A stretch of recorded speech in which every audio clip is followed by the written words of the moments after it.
साथियों के साथ काफी डिस्कस करने जा रहे हैं जिसका शीर्षक है रेट कथी। इसका मतलब होता है टैग।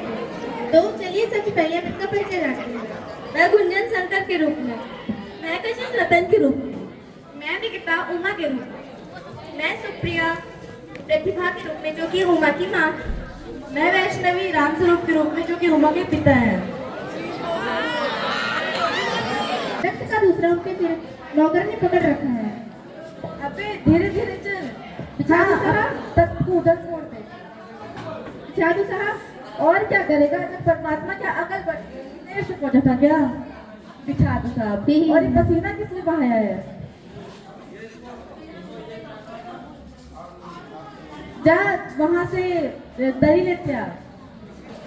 रतन जाता है। बाबू साहब इस बीच मेज पोस्ट ठीक करते हैं। एक झाड़ू से गुलदस्ते को साफ करते हैं। कुर्सियों पर भी दो चार हाथ लगाते हैं। सहसा घर की मालकिन प्रतिभा आती है।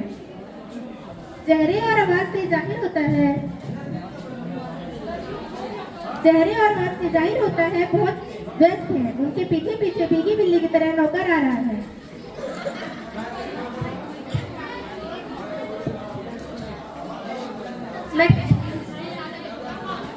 मैं कहती हूँ तुम्हें इस वक्त धोती की जरूरत पड़ गई। धोती? हाँ, अभी तो बदल करके आई हो। पर तुमसे धोती मांगी किसने? था क्यों भी रतन, तेरे कानों में डांट लग गई है। मैंने कहा था चादर लेके आना है जो कल धोबी के यहाँ आएगी। अब मैं तेरे लिए दूसरा दिमाग कहाँ से लाऊं? अच्छा जा, पूजा वाली कोठरी में धुले हुए कपड़े रखे हैं, उनमें से एक धुली हुई चादर ला जा। और दरी यह पड़ी तो है, ये रही। और हाँ, हारमोनियम और सितार भी लेते आना।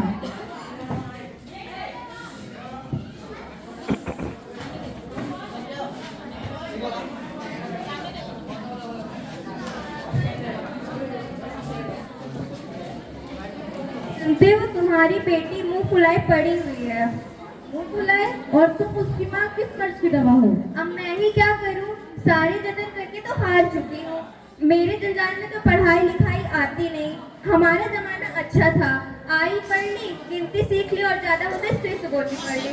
वैसे भी स्त्री सुबोधनी में तो ऐसी ऐसी बातें लिखी हैं कि आज की बीएससी वगैरह उसके सामने फेल है। और आज का लेटेस्ट जमाना तो क्या है मैं बोलूं। ग्रोमोफोन बात जानती हो क्या? दो तरह का होता है, एक इंसान का बनाया हुआ जो जब चलाओ तब चलता है और जब रुको तब रुक जाता है, और दूसरा परमात्मा का बनाया हुआ जो एक बार चालू होता तो रुकने का नाम ही नहीं लेता।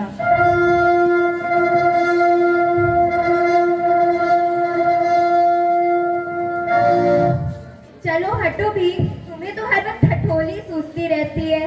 इससे अच्छा अगर तुम्हारे पास इतना दिमाग होता तो अपनी बेटी को सही राह पे ला लेते तो अच्छा होता। वैसे भी वो बच्चे ही कितनी देर है आने में। क्यों, हुआ क्या? तुमने ही बोला था कि उसको थोड़ा ढंग से लाने के लिए। वैसे भी आजकल की लड़कियां बिना 3 टांग की तो आती है नहीं, इसलिए मैंने भी उसके सामने पाउडर रखाया। पर पता नहीं उसे किस जन्म से पाउडर से दुश्मनी है। तो मैं क्या करूं? ना जाने कैसा दिमाग है इस लड़की का, वरना आजकल का पाउडर करवाने लड़की वैसे तो चल रहा है। हाँ, यही तो, तुमने तो उसको इतना पढ़ा लिखा कर सर पे चढ़ा रखा है। अगर इंटर प्लस पास कराया होता तो आज तो लड़की हाथ में होती। चुप, तुम्हें बिल्कुल भी अपने जबान पे काबू नहीं है। मैंने कल ही तुमसे कहा था कि अपना मुंह बंद रखना। पता नहीं हम क्या तक क्या बोल जाओगी। अच्छा, सब मैं ही करती हूँ। ठीक है, बस मुझे मेरा काम बता दो। कुछ नहीं, बस उमा को ठीक से बनाकर लेते आना। ना सही पाउडर कौन सा ज्यादा बुरी है। और हाँ, नाश्ता तो तैयार है ना? हाँ, नाश्ता तो तैयार है। फल फूल तो मैंने रख ही दिया है और चाय भी बना दी है, टोस्ट भी है। मीठा तो वो लोग ज्यादा खाएंगे नहीं। पर हाँ, मक्खन, सुनो, मक्खन तो है ही नहीं। क्या मक्खन नहीं है? तुम्हें भी किस वक्त याद आया है? तुम्हें तो पता नहीं दुकान कितनी दूर है। अभी रतन घर का काम करे या मक्खन लेने जाए? वैसे भी घर का काम कौन सा इतना ज्यादा है, यह रतन चला ही तो जाएगा। वैसे भी है ही कितने लोग, 2 लोग तो है ही। हाँ, एक वो गोपाल के साथ और दूसरा उनका बेटा। उमा को बोल देना उनके साथ थोड़ा करीने से रहे। सब मुझे बहुत आता है, खुद तो पढ़े लिखे वकील है और सभा समाज भी जाता है। और लड़की चाहिए जो कम पढ़ी लिखी हो। अच्छा, और लड़का? बताया तो, बाप शेर से बेटा सगा से ओह। मेडिकल कॉलेज में पढ़ता है। अच्छा ठीक है, मैं उमा को तैयार करती हूँ और तुम रतन से मक्खन। बाबूजी कोई आए हैं क्या प्रतिभा, वो लोग आ गए? हाँ हाँ। जा तुम इनका पक्का लाए ना। अरे पैसे पैसे। उमा, वो लोग आ गए। देखो सब साफ तो है ना। हाँ हाँ ठीक है, बस तुम उमा को टाइम से लेकर आना। अभी नोटिस हो गई।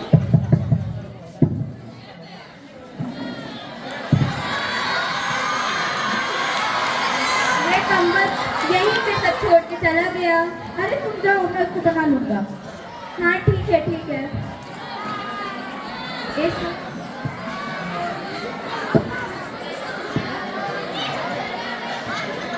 ओह, ये तो यही सब छोड़ के चला गया। ये कंबल से तो मैं क्या ही करूं। अरे तुम जाओ, मैं इसको संभाल लूंगा। और हाँ, उमा को अच्छे से लेते आना, कान के तक से पहुंचाना।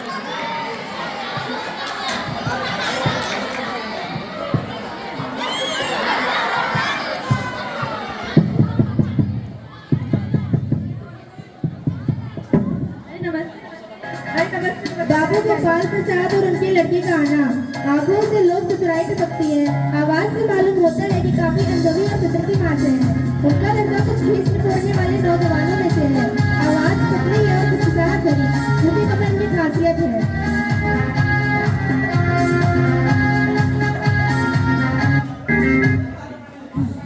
बैठिए बैठिए।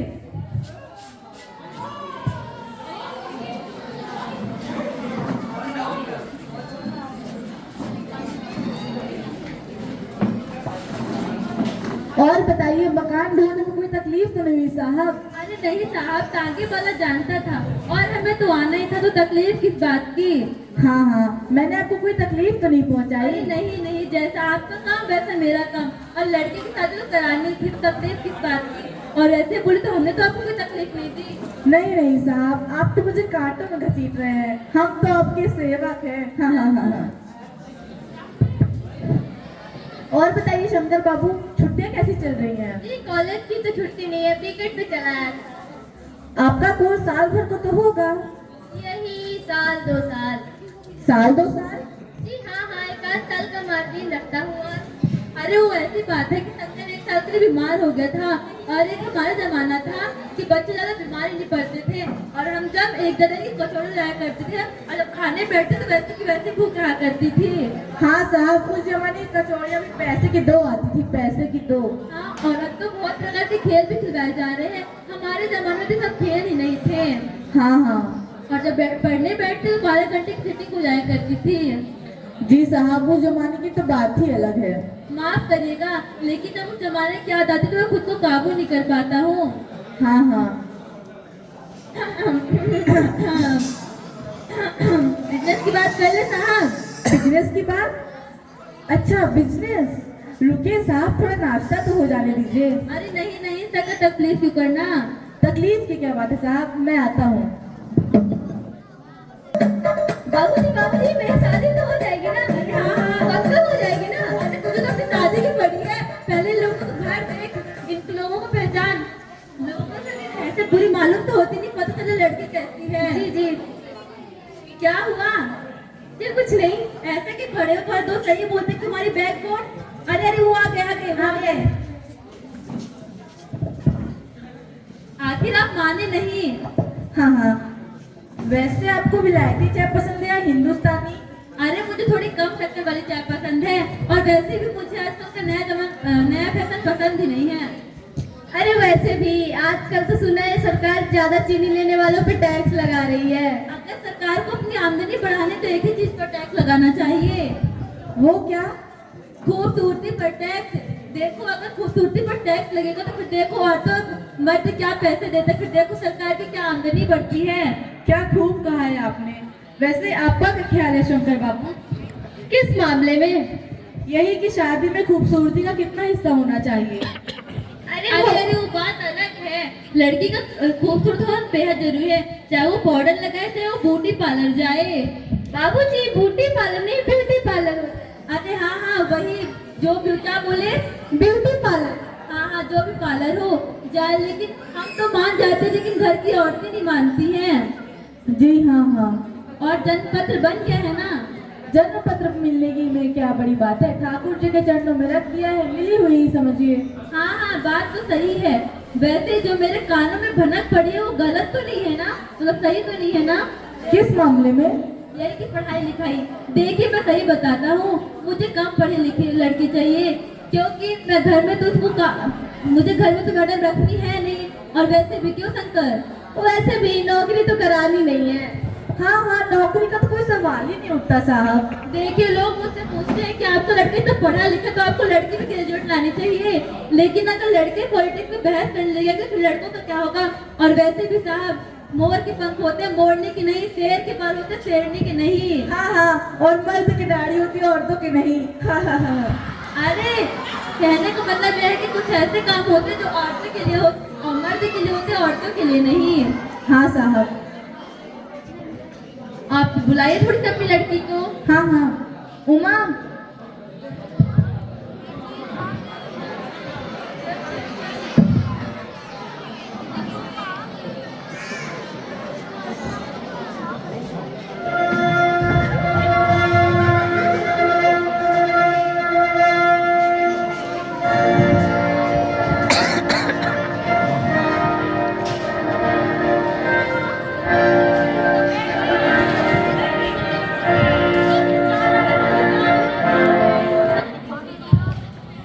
चश्मा?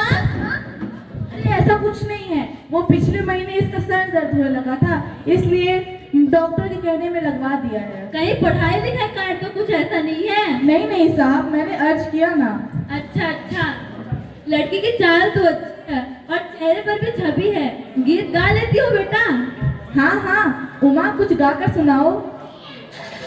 मेरे तो गिरिधर गोपाल। क्या हुआ उमा, चुप क्यों हो गई? और गाओ। अरे कोई बात नहीं, आपकी बेटी बहुत अच्छा गाती है और पेंटिंग वेंटिंग आती है।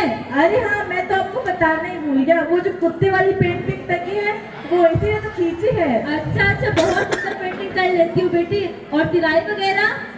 हाँ हाँ, पूरे घर की सिलाई तो यही करती है, यहाँ तक कि मेरी कमीजें भी। हाँ हाँ हाँ हाँ। अच्छा अच्छा, और कुछ इनाम वगैरह जीते हैं बेटा तुमने? हाँ उमा, बहुत जीते ही ना। अरे अरे आप कहाँ थे, थोड़ा कुछ इसे भी बोलने लीजिए, बोलो बेटा कुछ। उमा कुछ पूछ रहे हैं। क्या जवाब दूं बापूजी? जब कुर्सी मेज बिकती है तब क्या जवाब दूं बापूजी? जब कुर्सी मेज बिकती है तो कुर्सी मेज से नहीं पूछा जाता। उमा, मुझे बोल लेने दीजिए बापूजी। ये जो महाशय मेरे खरीदार बन के आए थे, इनसे पूछिए कि लड़कियों के दिल नहीं होता, उन्हें चोट नहीं लगती क्या? वे बस फेर रखनी है जो कसाई। उमा, बाबू रात को अपने मेरे बेइज्जती करने के लिए हमें बुलाया था। कुछ नहीं है। उमा, ये क्या बोल रही हो तुम? क्या हमारी बेइज्जती नहीं होती, सिर्फ आपकी बेइज्जती होती है? जरा अपने साहबजादे से पूछिए कि पिछली फरवरी वो लड़कियों के हॉस्टल में इर्द गिर्द क्यों घूम रहे थे, वहां से कैसे लगाए गए? क्या लड़कियों के हॉस्टल में? क्या तुम कॉलेज में पढ़ी लिखी हो? जी हाँ, मैं कॉलेज में पढ़ी हूँ, मैंने बीए पास किया है, कोई चोरी नहीं की, कोई गुनाह नहीं किया है। बाबू रात आप क्या ऐसे झूठ बोल रहे थे? आपने कहा आपकी बेटी ज्यादा पढ़ी लिखी नहीं है, और आपने क्या झूठ बोला? बाबू रात हमें जाने दीजिए, चलो बेटा। हाँ जाइए जाइए, जाने दीजिए हमें। हाँ जाइए जाइए, जरूर जाइए, और जाने के बाद पता कर लीजिएगा कि आपके प्यारे बेटे की ब्रेन की हड्डी है या नहीं, यानी बैकबोन। चलो बेटा। सब चौपट कर दिया।